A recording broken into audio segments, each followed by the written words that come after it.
موقع دیا. آواز آ رہی ہے؟ جی ذرا سا اگر آپ آواز بلند کر سکیں یا مائک کے پاس آ جائیں.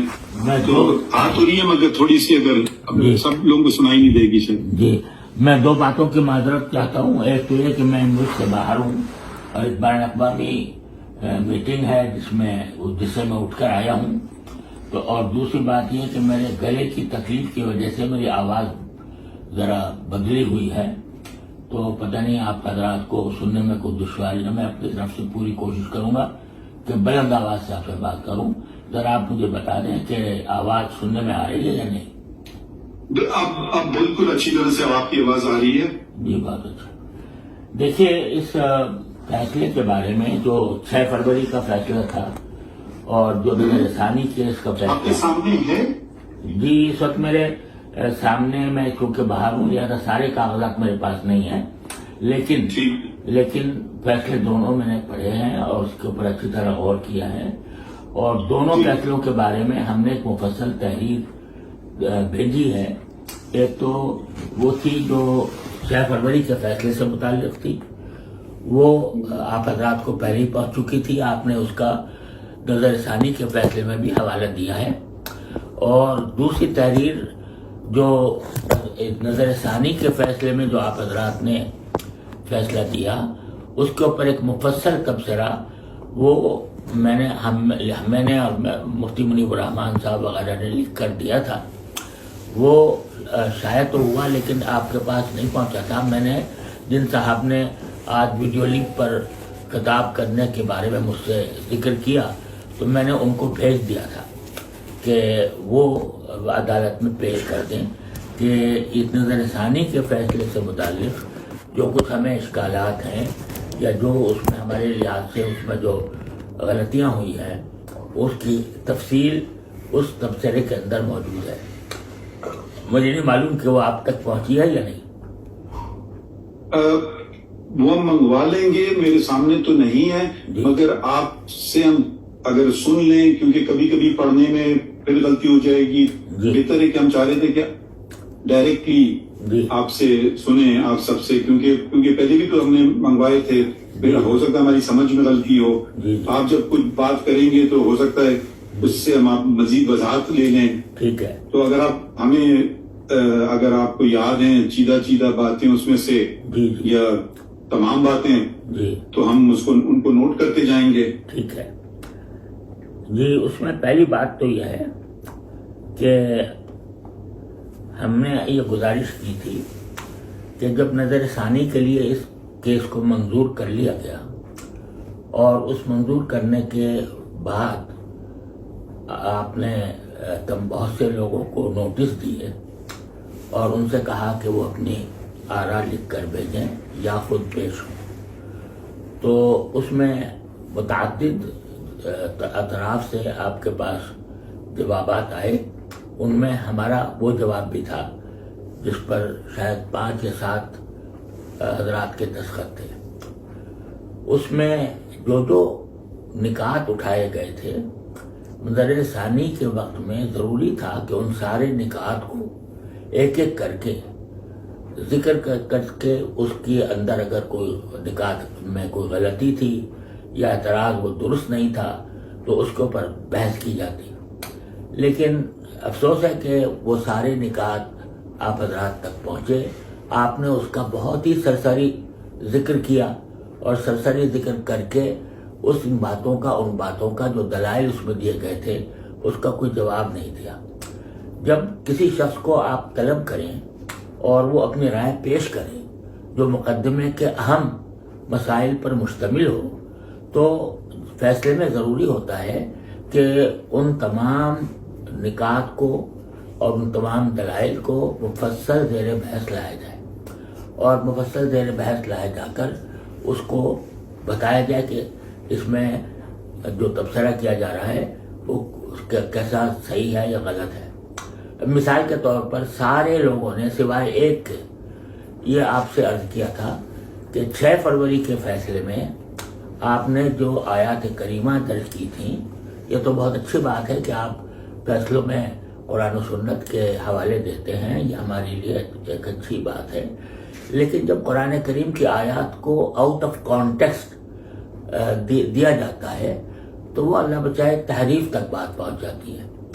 تو اس مقدمے کے تناظر میں جو مبارک ثانی کے کیس میں ہماری بالکل سمجھ سے باہر ہے، اور کوئی بھی آدمی جب اس کو پڑھے گا ان آیات کو اور اس کے بعد آپ کا یہ ریمارک پڑے گا کہ اگر یہ آیات ذہن میں ہوتی اور آئین کی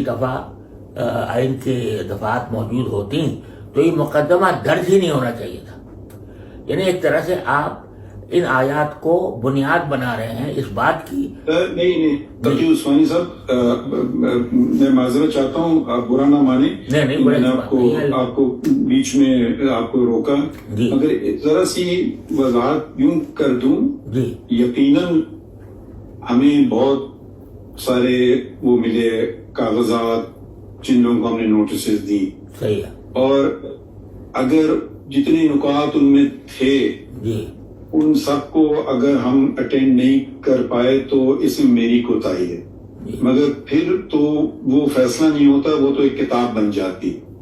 اب ہم ایک یہ بھی کہا جاتا ہے کہ جی بہت لمبے ہو جاتے ہیں فیصلے، پتہ نہیں میں صحیح کرتا ہوں یا غلط کرتا ہوں، مگر میں کوشش کرتا ہوں کہ فیصلے اتنے لمبے نہ ہوں کہ کوئی پڑھے نہیں. تو ہم جو سمجھ پائے، یقیناً غلط سمجھے ہوں گے نا، اسی لیے تو آپ یہ درخواست دی گئی ہے سرکار کی طرف سے. جی بالکل. تو وہ اگر اب ہم مزید آگے کی طرف بڑھیں تو بہتر ہوگا اگر آپ بنیاد بنائیں یہ جو فیصلہ ہے 29 مئی والا 2024 کا، کیونکہ اب تو وہ پرانی بات تو ختم ہو گئی، وہ اس میں ضم ہو گئی ہے. تو اس میں جو آپ سمجھتے ہیں نقاص ہیں، غلطیاں ہیں، یا آپ کے اعتراضات ہیں جو آپ لفظ بہتر سمجھنا چاہیں، تو پھر آپ برائے کرم آپ تجاویز دیجئے، ہماری رہنمائی فرمائیے، اور اگر ہمیں سمجھ نہیں آئی بات تو ہم سے سوال پوچھ لیں گے اور پھر کوشش کریں گے کہ بہتری کی طرف چلیں. تو آگے کو دیکھنا چاہیے. اس لیے آپ کی بات بھی بالکل صحیح ہے کہ میرا پتہ نہیں صحیح کرتا ہوں یا غلط کرتا ہوں، ابھی سے نہیں بلکہ چیف جسٹس بلوچستان کے وقت سے بھی میں، جہاں تک میری کم علمی ہے تو میں قرآن شریف اور حدیث مبارکہ اور فقہا کا حوالہ دیتا ہوں فیصلوں میں، کیونکہ ہم آخرکار اسلامی جمہوریہ پاکستان میں رہے. بے شک. اب دوسرے ملک اپنے ملکوں کے حوالے دیتے ہیں، تو ہماری جب تاریخ اتنی زبردست تاریخ ہے تو ہم اپنے حوالے بالکل نہیں دیتے ہیں. ہم اپنے فیصلوں میں امریکہ، برطانیہ، بھائی وہاں بھی کرنا چاہیے، مگر بہت ساری باتیں ہمارے کوشش رہتی ہے. اب کوشش، اب اس میں یقیناً غلطی بھی ہوگی. وہ شخص سب سے بہتر ہے جو کہ کوئی کام نہ کرے، اسے غلطی بھی نہیں ہوگی. صحیح بات. میٹرک ایگزام مت ہو تو میٹرک میں فیل ہونے کا چانس ہی نہیں ہے. تو یہ میں کبھی اپنے آپ کو نہیں سمجھتا ہوں کہ میں غلطی سے بالاتر ہوں، اور اسی لیے آپ کو زحمت دی، اور ہم بہت مشکور ہیں کہ آپ کانفرنس اٹینڈ کر رہے ہیں اور اس کو چھوڑ کر کے آئے ہماری رہنمائی کے لیے.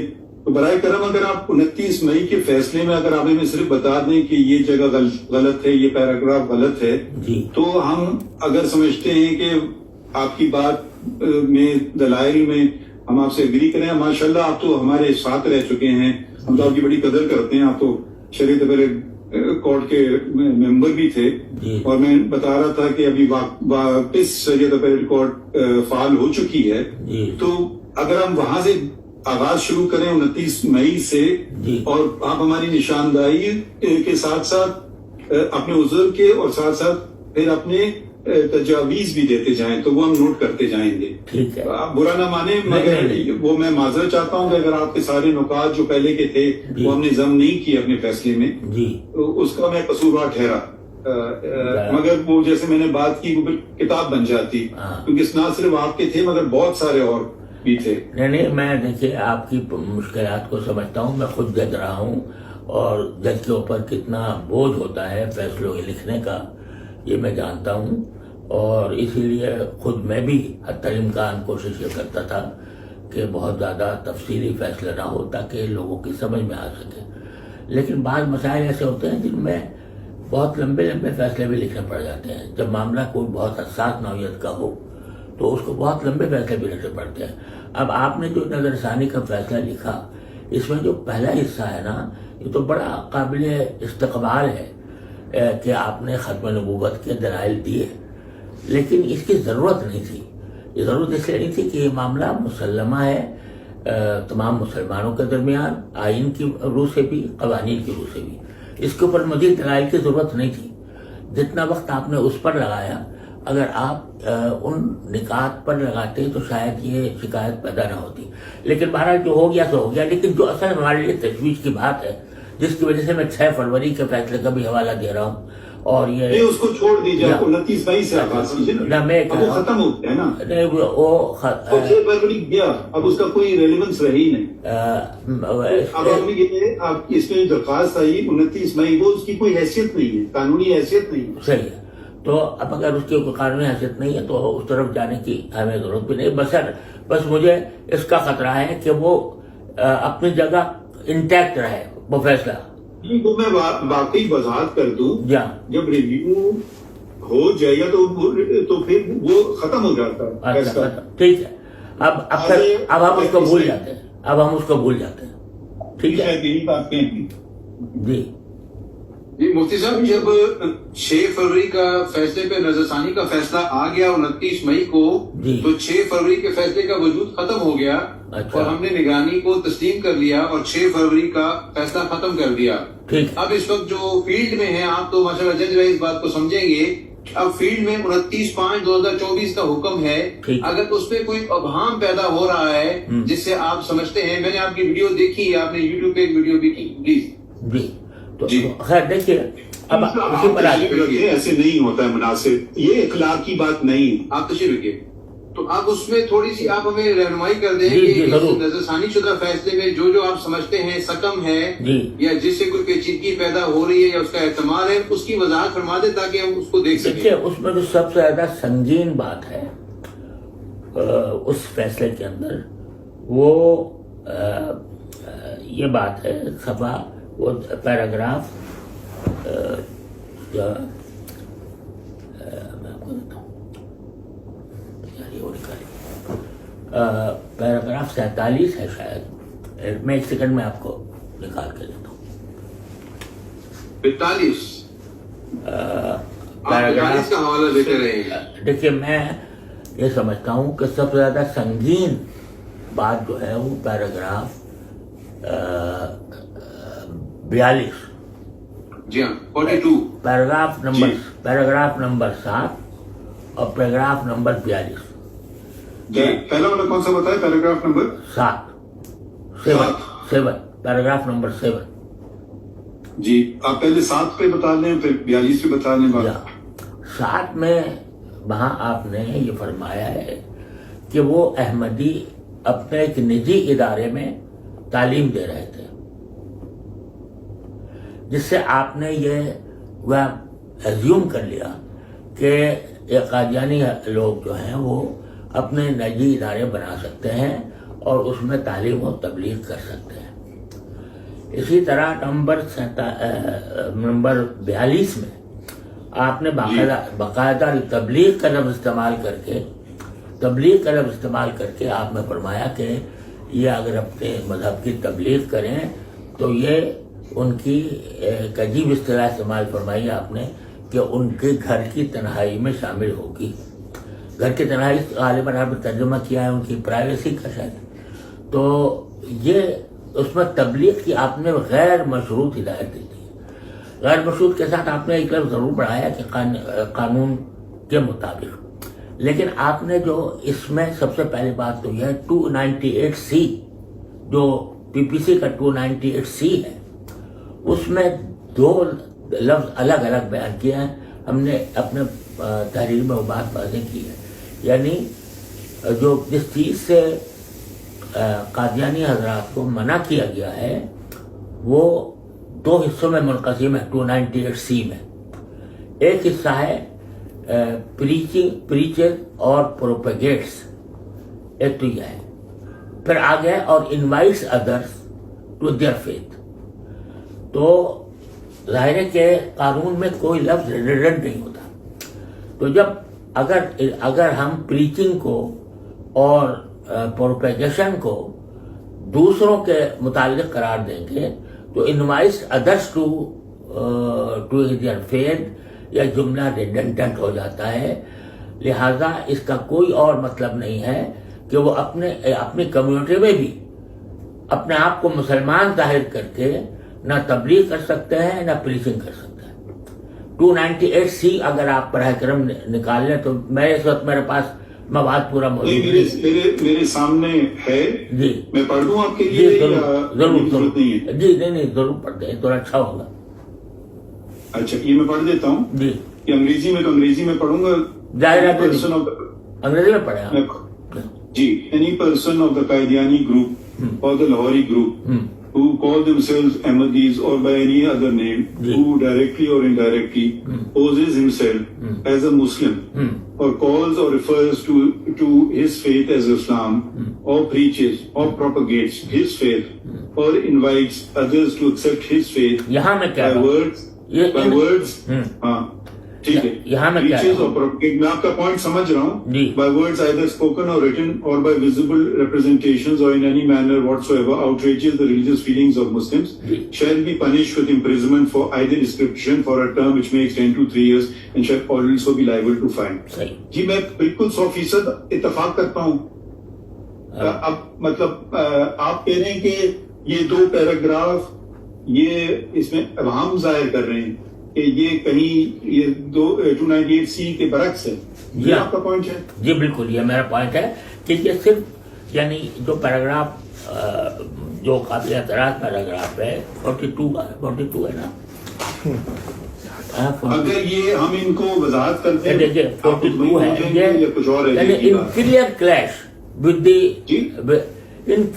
ود لا یعنی یہ 298C کے بالکل مخالف ہے جو آپ نے پیراگراف 47 لکھا ہے. نہیں آپ کہہ رہے ہیں کہ 2 پیراگراف کو وہ ختم کر دیں یا کلیریفائی کر دیں؟ کیا آپ فرما رہے ہیں؟ یہ میری دیکھیے اگر بات کو مختصر کیا جائے تو میری گزارش یہ ہے کہ پیراگراف نمبر 7 یہ پورا حذف کیا جائے. ٹھیک ہے. اچھا پیراگراف 42 اس کو مکمل حذف کیا جائے. ٹھیک. اور اس کے جو متعلقات ہیں یعنی بعض جگہ کئی جگہ اس چیز کا حوالہ آیا ہے وہ اگرچہ یعنی ضمناً آیا ہے لیکن اگر آپ اس کو حذف کر دیں گے تو امید ہے کہ وہ خود بخود ختم ہو جائیں گے. لیکن جو سب سے اہم چیز جو میں چاہتا ہوں آپ کی خدمت میں اس کی تجویز پیش کرتا ہوں وہ یہ ہے جناب. آپ مجھے شرمندہ نہ کریں. ہم آپ کی بڑی قدر کرتے ہیں. نہیں بہت شکریہ. آپ میرے بڑے ہیں بزرگ ہیں. بہت شکریہ. آپ بالکل بغیر جھجک کے ہمیں بتائیے. جی انسان غلطی کا پتلا ہے اور میں تو ماشاء اللہ صرف بتا دیں کہ یہ آپ نے بڑی اچھی بات کی. یہ 2 پیراگراف ہیں اور اس کے متعلقات جو باتیں آپ کہہ رہے ہیں آٹومیٹکلی ختم ہو جائیں. وہ ختم ہو جائیں. اب میں ذرا سا اور تھوڑا سا آگے بڑھتا ہوں. اور دیکھیے میں یہ چاہتا ہوں کہ جب دیکھیے ایک آپ نے دیکھا کہ یہ مسئلہ کتنا حساس ہے اس کا اندازہ تو آپ کو ہوا ہوگا اور ساتھ ہی یہ بات بھی کہ ہمارے ایمان کی ایک بہت بڑا اہم عقیدہ ہے اور اس کے اوپر آپ نے دیکھا کہ کتنا بڑا فیصلہ آئین پاکستان نے کیا, کس طرح اس کے وہ ترمیم دستور کے اندر کی گئی.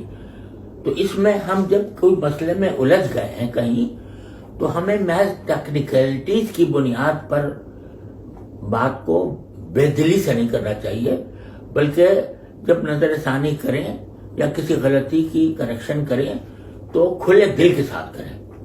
اور اس کے لیے میں کہتا ہوں کہ ان 2 پیراگراف کو حذف کرنے کے بعد ان کے متعلقات خود بخود حذف ہو جائیں گے. میں یہ کہتا ہوں کہ 49C جو آخری جو آرڈر کے کلمات ہیں نا 49C جو ایک طرح سے آپ نے پورے فیصلے کا جو آرڈر نکالا ہے وہ ذرا برائے کرم اپنے سامنے رکھ لیں. جی رکھیے. 49C یا جی میں نے یہ ہاں 49G ہوا نا جی. جی فرمائیے. اچھا اسم کو میں نے اس کی جگہ ایک عبارت تجویز کی ہے.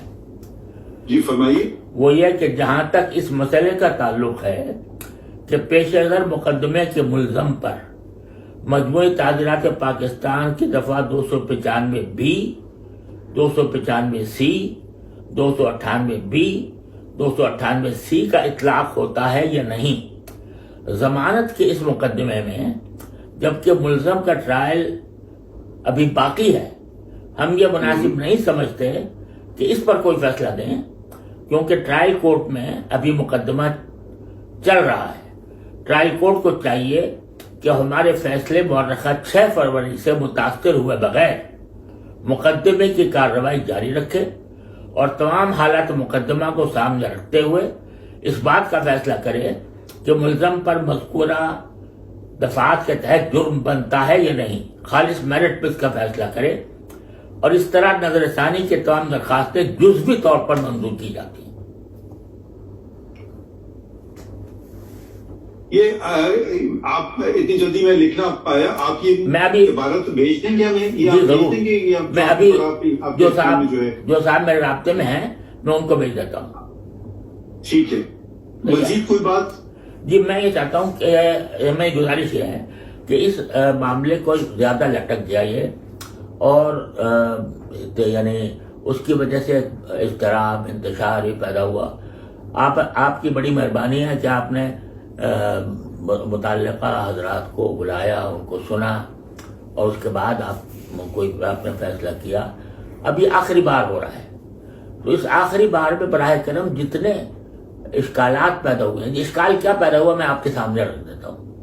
وہ یہ ہے کہ قادیانیوں کو تبلیغ کی اجازت دی گئی ہے جو 298C کے بالکل خلاف ہے. اور دوسری بات یہ ہے کہ آپ نے جو اپنے فیصلے میں قومی اسمبلی کے اندر جو تقریریں ہوئی تھیں اس وقت، اور اس میں یہ کہا گیا تھا، میں اس پہلو کو ذرا تھوڑی وضاحت سے عرض کرنا چاہتا ہوں اگر آپ اجازت دیں تو.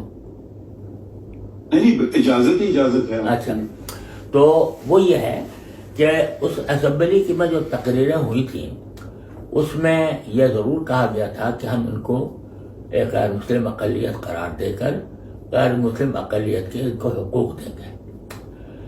یہ بات جو تھی نا، یہ پاکستان اسلام کی تاریخ کے تمام کیسز کے بالکل برعکس تھی.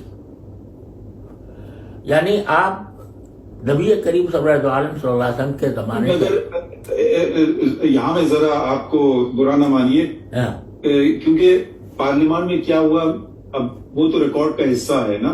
میں پارلیمان کو تو کوئی حکم نہیں دے سکتا ہوں کہ آپ یہ کریں یا وہ کریں. نہیں میں بالکل نہیں، میں ایسا بالکل نہیں. پارلیمان میں جو کہا گیا وہ غلط ہے. نہیں وہ میرا کام نہیں ہے، ہمارا کام نہیں ہے. نہیں بالکل ٹھیک ہے. میں اور بات کرنا چاہ رہا ہوں، ذرا پوری کر دوں، آپ اس کے بعد پھر میں غلط سمجھا. جی معاف کیجیے. یعنی پوری اسلامی تاریخ میں کوئی ایک مثال بھی ایسی نہیں ملتی کہ کوئی نبوت کا جھوٹا مدعی پیدا ہوا ہو اور اس کے متبعین کی جماعت ہوئی ہو اور اس کو دارالاسلام میں ذمی یا غیر مسلم اقلیت قرار دیا گیا ہو، بلکہ ان کے خلاف باقاعدہ جنگ ہوئی. آپ مجھ سے زیادہ بہتر جانتے ہوں گے، آپ نے تاریخ پڑھی ہے. مسالمہ کذاب کے ساتھ کیا ہوا، طلحہ ابن خویلد کے ساتھ کیا ہوا، بعد میں جتنے جھوٹے مدعی یعنی نبوت پیدا ہوئے ان کے ساتھ. تقی عثمانی صاحب، آپ کی میں بہت عزت کرتا ہوں، اگر ہم فیصلے پہ رہیں باتیں اس میں یہ نہیں کہہ رہا ہوں کہ اس میں آپ کی سے میں ڈس ایگری کر رہا ہوں، مگر فیصلے میں ہم نے تو ایسی کوئی آپ نے جو باتیں کی وہ نشاندہی کی وہ میں نے نوٹ کر لی. اب میں زیادہ اس ڈبیٹ کو بڑھانا نہیں چاہتا ہوں کیونکہ اب پارلیمان میں جو کچھ ہوا میرے لیے ایک عدالت میں تنقید کرنا، میں اداروں کی عزت کرتا ہوں. آپ کی جگہ میں تنقید نہیں کر رہا، ہم ایکسپیکٹ کرتے ہیں وہ تھوڑی ہماری بھی عزت کر لیں، ہم ان کی تو پوری کریں گے. نہیں ہم پوری عزت کرتے ہیں، پارلیمنٹ کی بھی عدالت کی بھی. میری بات پوری ہو جائے تو شاید آپ کا اشکال دور ہو جائے. میں کہہ رہا ہوں کہ تاریخ اسلام میں کہیں بھی کسی مدعی نبوت یا اس کے پیروکاروں کو ذمی کی اصطلاح کے طور پر یعنی غیر مسلم اقلیت کے طور پر مانا نہیں گیا، لیکن پاکستان واحد ملک ہے کہ اس میں یہ کہا گیا کہ چونکہ پاکستان یہ جنگ کے ذریعے نہیں حاصل کیا گیا بلکہ جمہوری طریقے پر اور انتخابات کے ذریعے حاصل کیا گیا ہے، لہذا ہم اس غیر مسلم اقلیتوں کے ساتھ بہتر سلوک کرنے کے پابند ہیں اپنے اس معاہدے کے تحت جس کے تحت ہمارا پاکستان بنا تھا۔ لہذا آپ دیکھیں گے کہ شروع سے جب سے قادیانیوں کے خلاف کوئی تحریک مسلمانوں کی شروع ہوئی ہے، چاہے وہ علماء کی طرف سے ہو یا کسی اور طرف سے ہو، اس میں یہ نہیں کہا گیا کہ شریعت کا اصل حکم ان پر نافذ کیا جائے، یہ زندیق ہے، بلکہ یہ کہا گیا کہ ہم ان کو غیر مسلم اقلیت تسلیم کرنے کو تیار ہیں۔ یہ گویا ایک طرح سے رعایت دی گئی قادیانیوں کو کہ اگر وہ اپنے آپ کو غیر مسلم تسلیم کر لیں اور غیر مسلم تو ہم ان کو غیر مسلم اقلیت کے تمام حقوق دینے کے لیے تیار ہیں۔ یہی باتیں پارلیمنٹ میں کہی گئی تھیں اور یہی باتیں بعد میں بھی دہرائی گئی ہیں۔ ہمیں اس پر تنقید نہیں کرنی ہے، ہمیں ان کو ماننا ہے کہ ہم غیر مسلم اقلیت ہم ان کو ماننے کو تیار ہیں، لیکن اس صورت میں جبکہ وہ خود اپنے آپ کو مانے۔ اگر وہ خود غیر مسلم اقلیت ہو کر اپنا اعتراف کر کے اپنے آپ کو غیر مسلم اقلیت کے طور پر رجسٹر کرائیں اور اس میں کوئی ایسی علامت ایسا نہ رکھیں جس سے لوگوں کو یہ دھوکہ ہو کہ یہ مسلمانوں کی کوئی قسم ہے، تو آج بھی ہمارے پاس پارلیمنٹ کے اندر ان کے لیے اقلیتوں کی سیٹوں میں ایک سیٹ ان کی موجود ہے، میرا خیال ہے آپ زیادہ بہتر جانتے ہوں گے، ان میں ایک ہے نا سیٹ احمدیوں کی۔ جی ہوتی تو تھی، میں ابھی چیک کر کے بتاتا ہوں آپ کو، تو ایک سیٹ ان کے موجود ہے۔ اسی طرح سے اقلیتوں کا ایک بورڈ ہوتا ہے، اس کے اندر بھی ان کی سیٹ موجود ہے۔ اب وہ حضرات اپنا جو حق آئینی ہے کہ وہ ان کی ایک سیٹ اسمبلی میں ہے، ایک سیٹ ان کے اقلیتی بورڈ میں ہے، لیکن اس کو حاصل کرنے کے لیے ان کو یہ ماننا پڑے گا کہ جو ترمیم آئین کے اندر ہوئی ہے وہ درست ہوئی ہے اور ہم اس کو مانتے ہیں۔ ہم اپنے آپ کو غیر مسلم اٹارنی جنرل صاحب سے معاونت اس پوائنٹ پہ کر لوں جی، آپ فرمائیے کہ prior to the 17th amendment آپ اردو میں فرمائیے جی 17ویں ترمیم سے پہلے تو مخصوص کی گئی تھی اقلیتوں کے لیے ان کے قادیانیوں کی بات کر لوں جی سر، یہ قادیانیوں کی بات کر جی تھی 2002 تک تھی، آخری اسمبلی جو 97 کی تھی اس میں تھی جی احمدیوں کے لیے ایک سیٹ ہوتی تھی۔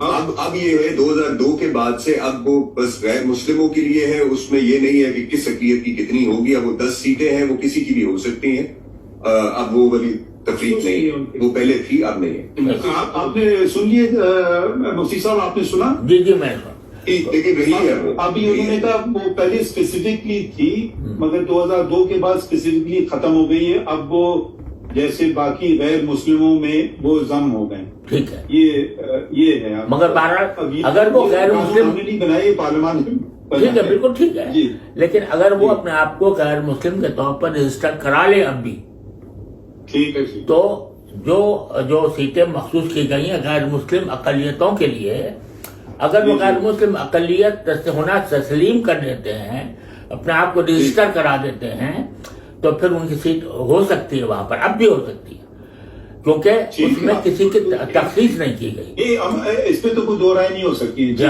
ٹھیک ہے نا، لیکن انہوں نے ایسا نہیں کیا، انہوں نے باوجود یہ ساری باتیں، ساری سہولیات، میں نے عرض کیا تھا اصل مطلب وہ تھا جو سید مسالمہ کذاب کے ساتھ ہوا تھا، لیکن پاکستان چونکہ ایک معاہدے کے تحت بنا ہے، اس معاہدے کے تحت بننے کی وجہ سے علماء نے بھی اس بات کو یعنی سوال اٹھایا کہ ان کے خلاف جنگ کرو، ان کو مارو، بلکہ انہوں نے یہی کہا کہ ان کو غیر مسلم اقلیت قرار دے دو، اور غیر مسلم اقلیت قرار دے کر ان کو جو حقوق حاصل ہیں وہ دیے جائیں، اور اس کا مطلب یہ تھا کہ اپنے آپ کو غیر مسلم اقلیت تسلیم کریں، غیر مسلم اقلیت کے طور پر اپنے آپ کو رجسٹر کرائیں، رجسٹر کرا کے ان کو جو اقلیت، اور البتہ اس رجسٹر اس طرح کرائے کہ اس میں کوئی مسلمان کا یا کسی اسلام کے شاعر کا یا مسلمانوں کے کسی لفظ سے یا کسی لوگوں کو دھوکہ نہ دیں، بلکہ کوئی اپنا الگ نام رکھے، الگ اس کی ان کی اصطلاحات ہوں، اور یہ تسلیم کریں کہ ہم غیر مسلم اقلیت ہے۔ بلکہ ایک موقع پر جناب چیف جسٹس، میں نے ایک تجویز پیش کی تھی جب ایک مسئلہ آیا تھا کہ اقلیتی بورڈ شاید کوئی ادارہ ہے ہمارے ہاں، کسی وقت اس میں یہ خیال آیا تھا کہ کسی احمدی کو بھی اس میں شریک کیا جائے، قادیانی کو شروع کیا جائے، تو لوگوں نے اس کی مخالفت کی تھی۔ مخالفت اس لیے کی تھی کہ انہوں نے اپنے آپ کو تو غیر مسلم تسلیم کیا ہی نہیں، لہذا وہ اس سیٹ کے کیسے حقدار ہو سکتے ہیں۔ میں نے اس موقع پر ایک تجویز دی تھی، وہ اپنے دوستوں سے مشورہ کیے بغیر، لیکن میرے خیال میں وہ بڑی منصفانہ تجویز تھی، اور وہ یہ کہ حکومت یا آپ اس وقت چیف جسٹس کے طور پر جو ان کے سربراہ ہیں، مرزا اس وقت تیسرے خلیفہ ہیں یا چوتھے، ان کو آپ پیشکش کریں کہ ہمارے پاس اقلیتی سیٹیں موجود ہیں، اگر آپ اس سے فائدہ اٹھانا چاہیں تو براہ کرم اپنے آپ کو غیر مسلم اقلیت رجسٹر کرائیں، اور غیر مسلم اقلیت رجسٹر کرا کر آپ ان اقلیتوں کے حقوق کا فائدہ اٹھانے کی کوشش کریں۔ اگر وہ اپنے آپ کو صرف یہاں پاکستان میں نہیں، پورے عالمی بنیاد پر وہ اپنے آپ کو غیر مسلم اقلیت قرار دینے پر راضی ہو جاتے ہیں، تو وہ جتنے سارے حقوق غیر مسلموں کے آئین نے دیے ہیں یا بحث اقلیت ان کو حاصل ہوتے ہیں، وہ سارے حاصل ہوں گے، ہمیں اس پہ کوئی اشکال نہیں ہوگا۔ لیکن اگر وہ یہ کہیں کہ نہیں صاحب، آپ نے تو فیصلہ ہی غلط کیا، آپ کا آئین غلط ہے، آپ نے ہمیں غیر مسلم قرار دیا تو ہم پر ظلم کیا، تو پھر اس صورت میں جب وہ اس کو نہیں مانیں گے تو آئین کی دی ہوئی وہ سہولتیں جو غیر مسلم اقلیتوں کے لیے ہیں، وہ اس سے کیسے فائدہ اٹھا سکتے ہیں؟ اور یہ بات ظہیر الدین بنام ریاست والے فیصلے میں بھی یہ بات کہی گئی ہے۔ لہذا میں سمجھ گیا آپ کی بات۔ میں ایک بات آپ کو ذرا بتا دوں، آپ کو تو یقیناً پتا ہوگی، مگر آپ کے پاس کتاب نہیں ہے۔ آئین کی شق 260 کی ذیلی شق 3 وہ میں پڑھ دیتا ہوں۔ In the Constitution and all enactments and other legal instruments, unless there is anything repugnant in the subject or context. A.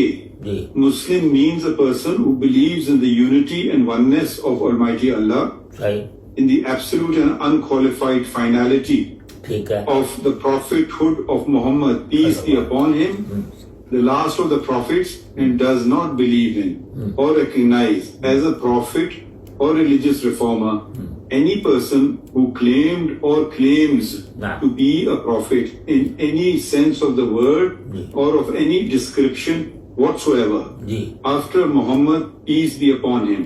And B. Non-Muslim means, یہ تو مسلم کی انہیں تعریف کر دی آئین نے، and non-Muslim means a person who is not a Muslim and includes a person belonging to the Christian, Hindu, Sikh, Buddhist or Parsi community, a person of the Qadiani group or the Lahori group who call themselves Ahmadis or by any other name, or a Baha'i, and a person belonging to any of the scheduled caste.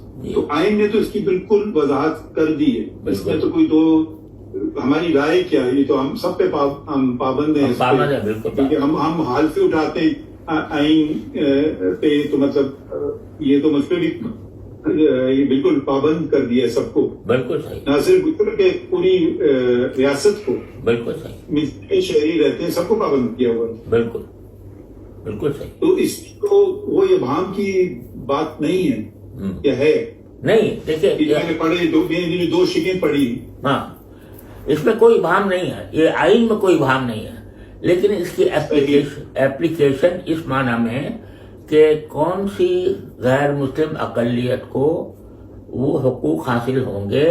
میں سمجھ گیا آپ کی بات، جی یہ بات سمجھ گیا۔ مزید کوئی بات ہے تقی صاحب، کیونکہ آپ کو مجھے پتا ہے آپ کو سیمینار اٹینڈ کرنا ہے اور ہماری رہنمائی کی تو بتائیں، آپ نے بہت بہت شکریہ جی۔ اور کوئی بات ہے؟ بس میں یہ جو آخری بات میں نے آپ سے کہی تھی، آپ نے کہا تھا میں لکھ کر بھیج دوں، کہ یعنی ایک تو میں 42 کو حذف کرنا چاہتا ہوں، اور ایک پیراگراف 17 کو اور ساتھ آپ نے ذکر کیا 7 ہاں پروگرام 7 وہ پروگرام 7 ذرا معافی وہ آپ نے کچھ اور پڑھا وہ آپ ہمیں ٹیکسٹ بتائیں گے. میری گنتی بہت ذرا کمزور ہے معافی جگہ.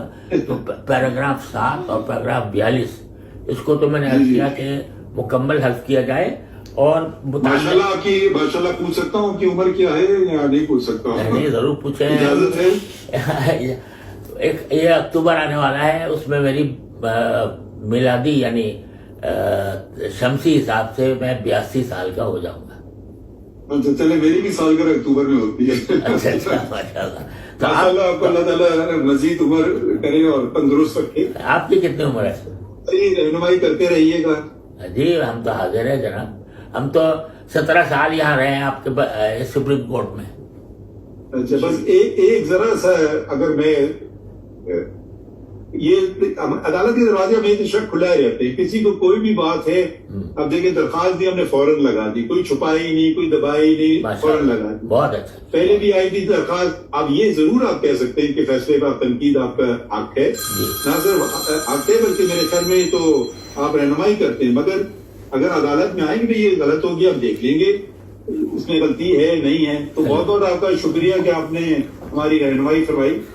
اگر کوئی اور بات نہیں ہے تو پھر میں دوسرے نہیں, بات کوئی اور نہیں ہے, بات کو اور نہیں ہے. جس صرف جو ہے میری اس وقت کی گزارش کا وہ پیراگراف 7 پروگرام 42 اور آخری 49 جی. ٹھیک ہے, وہ میں ٹیکس آپ بھیجیے گا, میں آپ کو بھیجتا ہوں. میں یعنی دیکھیے میں صرف یہ گزارش کرنا چاہتا ہوں کہ اب اگر آپ کوئی فیصلہ دیں نا تو وہ فیصلہ براہ کرم پورے دل سے دیجیے, اور اس میں کوئی ایسی چیز نہ رہنے دیجیے کہ جس کی وجہ سے یہ سمجھا جائے کہ یہ بے دلی سے بات کی گئی ہے. تو یہ کیا کی گئی کہ بے دلی سے بات کی گئی. آپ کھل کر دیں. اگر فرض کرو آپ جیسے نہیں, آپ ماشاء اللہ نہیں, میرا مطلب یہ ہے کہ آپ ماشاء اللہ آپ نے خود ظاہر کیا کہ آپ کو اپنی کسی غلطی سے اعتراف کرنے میں کوئی تعامل نہیں ہوتا. یہ اتنی اچھی صفت ہے کہ نہیں, یہ میں تو پھر گناہگار ٹھہرا اگر میں یہ کہوں کہ جی بھائی غلطیاں, یہ تو آپ کا یہ آپ کے بات ہے. تو میں روزانہ یہی آپ سے کہہ رہا ہوں, یہ میری دعا رہتی ہے کہ اللہ تعالیٰ میرے کو نہ جاننے طور پہ ہم پتہ نہیں کتنی غلطیاں کر بیٹھتے ہوں. صحیح بات. تو جب آپ یہ خود آپ کا یہ ذہن ہے اور حدیث پہ موجود ہے اس کے اوپر, فاروق اعظم کے فیصلے موجود ہیں اس بات کے اوپر کہ بھئی اگر اسی لیے وہ پرانے زمانے میں لوگ قاضی بنتے نہیں تھے. کیا کہا گیا کہ وہ یہ تلوار کے دھار کے بیٹھنے کے اوپر بیٹھنے کے برابر ہے. ہاں یہ صحیح ہے بالکل. آپ کو پتا ہے کہ وہ منصور نے کیا کیا. جی صحیح ہے. وہ قاضی بننے کے لیے وہ نہیں بننا چاہ رہے تھے. صحیح بات ہے بالکل صحیح. وہ تو خیر آپ ہم سے بہتر جانتے ہیں وہ سارے واقعے. جی تو مجھے بھی کوئی شوق ایسا نہیں تھا. جناب فاضل چیف جسٹس صاحب, آپ سینئر ہیں, میں تو بہت جونیئر آپ سے لحاظ سے جونیئر. آپ ہمارے بزرگ ہیں, میں آپ سے بہت کم عمر ہوں. اچھا, علم میں بھی اور عمر میں بھی. تو میں یہ صرف گزارش کر رہا ہوں کہ جب آپ ماشاءاللہ اتنے کھلے دل کے آدمی ہیں کہ ہر غلطی تسلیم کرنے کو تیار ہے, اور یہی بڑے آدمی کی علامت ہوتی ہے کہ بڑی سے بڑی غلطی کو وہ نہیں ہوں, مگر میں غلطی کا پتلا ہوں, اعتراف کرنے میں کوئی. تو لہٰذا اگر میری گزارش جو ہے کہ 49 والی جو آپ کا آخری جو کنکلوڈنگ آرڈر, مجھے وہ ذرا آپ نے لمبی بات کی, میں ابھی بھیج دیتا ہوں, اس پر آپ ضرور غور فرمائیے گا تو اس سے سارا اضطراب ختم ہو جائے گا. ٹھیک انشاءاللہ میں آپ کی ہر بات پر غور کریں گے ہم. جی ضرور. میں ان کو جو مجھ سے رابطے میں تھے ظفر اقبال صاحب, میں ان کو بھیج رہا ہوں. مجھ سے بہت بہت شکریہ. ان کو فارورڈ کر دیں, وہ ہمیں پرنٹ آؤٹ دے دیں گے. میں فوراً بھیج دیتا ہوں, مگر براہ کرم اس کو دیکھیے گا ضرور, اس پر غور ضرور کیجیے گا. جی ضرور دیکھیں گے انشاءاللہ. آپ کو زحمت دی ہے اسی لیے تو نہیں بلایا کہ بغیر غور کیے. ایک دفعہ پھر میں اپنی طرف سے اور اپنے ساتھیوں کی طرف سے آپ کا شکریہ ادا کرنا چاہتا ہوں کہ آپ نے وقت نکالا ہو. یقیناً آپ کو کچھ دشواری ہوئی ہوگی آنے میں ادھر, اور لیکن دیکھیے ایڈریس کرنے میں یہاں میں انٹرنیشنل کانفرنس ہے جس کو میں چیئر کر رہا ہوں، ان سے کون سی کانفرنس ہے؟ یہ ہماری ایک کانفرنس ہے Shariah council for the Islamic financial institutions, تو وہ کچھ اسٹینڈرڈز تیار کر رہی ہے اسلامک فائنانس کے، تو اس اسٹینڈرڈ کا تیار کرنے میں 20 ملکوں کے علماء اس میں شریک ہیں، اور یہ 30 سال سے کر رہی ہے۔ اس کے اوپر یہ سمجھے کہ تقریباً 2000 صفحات کی اسٹینڈرڈ سارے اسلامی بینکس کے لیے کہ وہ کس طرح کام کریں گے وہ تیار کیے گئے ہیں اور کیا کیا جا رہے ہیں۔ بہت ہی دیدہ ریزی کا کام ہے، تو وہ اس کو میں چیئر کرتا ہوں۔ تو وہ کبھی کہیں کون سے شہر میں آپ؟ میں اس وقت میں استنبول میں ہوں، ترکی میں، استنبول میں۔ اچھا ٹھیک ٹھیک، تو شکریہ۔ میں انشاءاللہ آپ کا شکریہ۔ نہیں جناب، شکریہ آپ کا کہ آپ نے اس قابل سمجھا کہ اس موضوع کے اوپر آپ کے ساتھ شرمندہ مت کریں ہمیں۔ انتظار کرنا، بہت بہت شکریہ، بہت بہت شکریہ، تھینک یو۔